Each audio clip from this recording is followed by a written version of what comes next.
नमस्कार, मी उमेश चक्कर आणि आपण पाहतात प्रवाह न्यूज नेटवर्क. प्रवाह न्यूज नेटवर्क मध्ये आपल्या सर्वांचं मनपूर्वक स्वागत आहे. सध्या उन्हाचा पारा वाढत आहे आणि या उन्हाचा पारा वाढल्यामुळे रुग्णांची संख्या देखील वाढताना पाहायला मिळते. त्याचबरोबर लहान मुलांची संख्या देखील त्या रुग्णांमध्ये त्या प्रमाणात वाढताना पाहायला मिळते. लहान मुलांनी कशा पद्धतीने काळजी घ्यायला पाहिजे, त्याच पद्धतीनं लहान लहान मुलांचे पालकांनी त्याकडे कशा पद्धतीने लक्ष द्यायला पाहिजे, हीच माहिती देण्यासाठी आज आपल्यासोबत बालरोग तज्ज्ञ डॉक्टर बालासाहेब सेलुकर आपल्यासोबत आहेत. आणि सर, एकंदरीत प्रवाह नेटवर्क मध्ये आपलं मनपूर्वक स्वागत आहे. एकंदरीत कशा पद्धतीनं सध्या रुग्णांची संख्या वाढते आहे, लहान मुलांनी काय काळजी घ्यायला पाहिजे, त्याचबरोबर पालकांनी त्या पद्धतीने कशा पद्धतीनं त्यांना लक्ष द्यायला पाहिजे, काय सांगाल सर?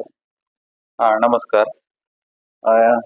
आजकाल सध्या म्हणजे उन्हाळ्याचं तापमान बऱ्यापैकी उन्हाळ्याचा पारा वाढत आहे आणि लहान मुलांची मध्ये जे आहे म्हणजे सर्दी खोकला किंवा अजून तर उष्माघाताचे पेशंट नाही सुरू झालेले, पण उन्हामुळे बऱ्याच लेकरांना त्रास होत आहे.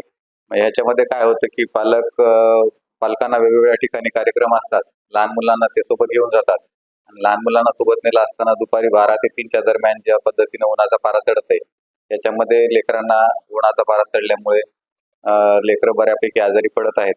आणि बाहेर पडल्यानंतर जे आजकाल नवीन फॅशन निघालेली आहे म्हणजे लेकरांनाही थंड खाऊ घालणे, कोल्ड्रिंक्स पाजणे, आईस्क्रीम खाऊ घालणे किंवा लोकल कुल्फी मावा कुल्फी खाऊ घालणे, त्यामुळे लेकरांमध्ये लहान मुलांमध्ये आजाराचं प्रमाण बऱ्यापैकी वाढलेलं आहे. तर पालकांनी ही काळजी घेतली पाहिजे की म्हणजे बाहेर पडताना त्यांना साधे सुती कपडे घातले पाहिजे. त्याच्यानंतर उन्हात जात असताना छत्रीचा वापर केला पाहिजे आणि पाणी सोबत घेऊन आपण कॅरी केलं पाहिजे आणि त्याला सतत तहान जरी नसेल लहान मुलांना तरी वारंवार आपण पाणी पाजलं पाहिजे आणि होईल तेवढं लहान मुलांना उन्हामध्ये नेण्याचं टाळलं पाहिजे. शक्यतोवर सावलीमध्ये आणि घरासमोर झाडं असलेल्या ठिकाणी, अशा ठिकाणी लहान मुलांना खेळायला जागा असली पाहिजे. सध्या उन्हाचा पारा ज्याप्रमाणे वाढतोय त्याचप्रमाणे रुग्णांची संख्या देखील वाढताना पाहायला मिळते. त्याचबरोबर ज्याप्रमाणे आपण सांगत आहोत की लहान मुलांनी जी काळजी घ्यायला पाहिजे त्या पद्धतीनं पालकांनी देखील त्या पद्धतीने लक्ष द्यायला पाहिजे. एकंदरीतच या उन्हाचा पारा वाढताना कशा पद्धतीनं मुलांचं संगोपन केलं पाहिजे, त्याच पद्धतीने मुलांना काय काय खायला द्यायला पाहिजे, काय खायला न द्या, पौष्टिक आहार कशा पद्धतीने त्यांना द्यायला पाहिजे, काय सांगाल? मुलांना शक्यतोवर आपण घरचं खायला द्यायला पाहिजे, भरपूर पाणी पाजायला पाहिजे. घरामध्ये आपल्या दूध असेल, दही असेल, ताक असेल किंवा थंड लसी असेल म्हणजे होममेड पदार्थ, किंवा जर समजा आपण उन्हामध्ये जाऊन आलो आणि आपल्याला वाटते की आपल्या मुलाला आता उन्हामुळे त्रास होऊ शकतो, अशा वेळेस आपण घरामध्ये ORS सुद्धा ठेवलं पाहिजे आणि ORSचं पाणी पाजलं पाहिजे, जेणेकरून समजा आपल्या शरीरातलं लहान मुलांच्या अंगामधलं जे पाणी कमी झालेलं आहे ते ORSच्या माध्यमातून, पाण्याच्या माध्यमातून आणि लिक्विड पदार्थांच्या माध्यमातून म्हणजे पाणी त्यांचं लेवल राहिलं पाहिजे. आणि शक्यतो बाहेरचे पदार्थ टाळले पाहिजे, म्हणजे कोल्ड्रिंक्स असतील, कुल्फी असेल, आईस्क्रीम असतील, हे लहान मुलांमध्ये खरं तर ह्या गोष्टी वर्ज्यच आहेत. पण आपण अगदी 6-7 महिन्याच्या लेकरांना पण मी बघितले की नाही आईस्क्रीम खाल्ली आणि नंतर बाळ बिमार पडलं. ऍक्च्युअली त्यांना कळत नाही आणि मुलांची एक ओढ असते आणि आपण खाताना ते पण मागतात आणि आपण मोठेपणा त्यांना देतो. ह्या गोष्टी त्यांच्यासाठी शरीरासाठी खूप धोकादायक आहे. त्यानंतर वाढतं चिप्स आणि कुरकुऱ्यांचं प्रमाण पण खूप धोकादायक आहे. जरी त्याचा ह्या उन्हाळ्यामध्ये काही त्रास होत नसेल तरी पण ते आरोग्याच्या दृष्टीने खूपच घातक आहेत. आम्ही आमच्या हॉस्पिटलमध्ये पण बघतो पेशंट ऍडमिट असताना पण पालकांचा आग्रह असतो की तो काहीच खात नाही, मग त्यांना हे पदार्थ असे दिले पाहिजे. तर आम्ही त्यांना भरपूर काउन्सिलिंग करून म्हणजे पालकांची आम्ही काउन्सिलिंग करावी लागते.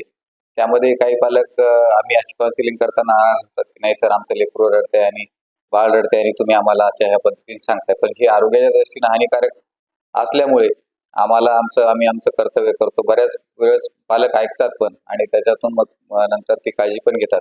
शक्यतोवर लहान मुलांना घरची पदार्थ, घरी बनवलेलं जेवण आणि फळांचा वापर केला पाहिजे, पाणी भरपूर पाजलं पाहिजे. उन्हाळ्याच्या हिशोबाने तहान जरी लागली नसेल, लहान मुलांना 1-1 तासाने 2-2 तासाने आपण पाणी त्याला दिलं पाहिजे, पाजलं पाहिजे की आपण एकंदरीतच लहान मुलांना घेऊन अनेक जण आता सध्या लगन सराई सुद्धा आहे, त्याच पद्धतीनं प्रवासाचं प्रमाण देखील वाढलेलं आहे. प्रवासामध्ये लहान मुलांना सोबत घेऊन जाताना कशा पद्धतीने काळजी घ्यायला पाहिजे, काय?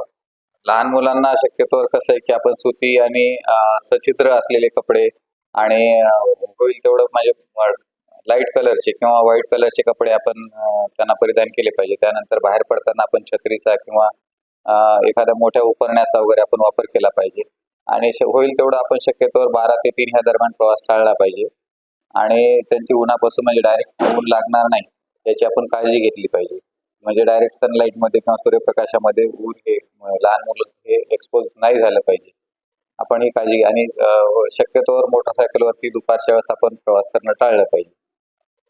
एकंदरीतच हे होते बालरोग तज्ञ डॉक्टर बालासाहेब सेलकर कशा पद्धतीनं काळजी लहान मुलांची घेतली पाहिजे, त्याच पद्धतीनं उबदार कपडे जे व्हाईट कपडे घातले पाहिजे आणि उन्हाचा जो प्रवास म्हणजे 12 ते 3च्या दरम्यानचा प्रवास टाळला पाहिजे अशा पद्धतीनं देखील प्रतिक्रिया डॉक्टर बालासाहेब सेलकर यांनी दिलेली आहे. माझे सहकारी भागवत उद्यासह मी उमेश चकर, प्रवाह न्यूज नेटवर्क, हिंगोली.